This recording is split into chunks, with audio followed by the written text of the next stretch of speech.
Welcome to the Advanced Manufacturing Pathways ATE Connects presentation. This project is led by Chipola College and Florida State University.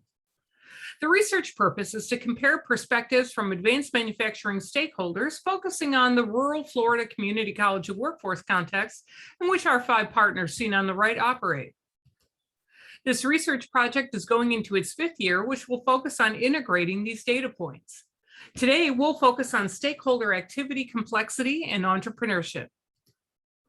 We extracted the nouns and verbs from transcript text and calculated the extent to which verbs match the 2020 Department of Labor Advanced Manufacturing and Entrepreneurship competency models. Then we looked at how the stakeholder transcripts compared to one another.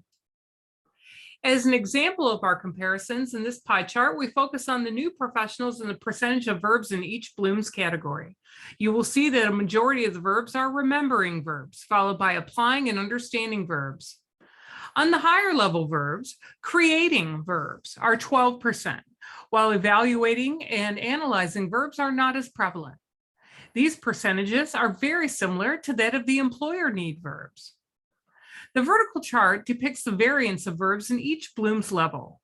In the new professionals, the variance of verbs is greatest in the remembering category, followed by understanding and applying, or lower level verbs, while there's less variance of verbs in the creating, evaluating, and analyzing categories, or higher level verbs.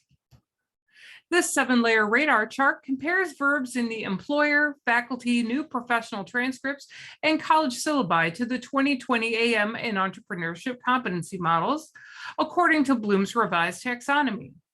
The blue denotes all combined syllabi, the orange, the 2020 AM competency model, green represents the employer transcript verbs, represents faculty transcript verbs, violet represents new professional transcript verbs, and finally purple denotes entrepreneurship competency model verbs. Here, entrepreneurship is an additional category, and we see that it is the only category which focuses more on creating, that is a higher level verb, when compared to other categories. We have so much more to do and share with you. We completed comparisons with 3 stakeholder groups and have compared them to syllabi and competency models. These comparisons will lead us to investigate content and track identified competencies not found in the model. These comparisons and overlaps can inform an advanced manufacturing body of knowledge. Finally, we will need to sustain our impact. Please visit our other ATE PI conference sessions to find out more. Thank you.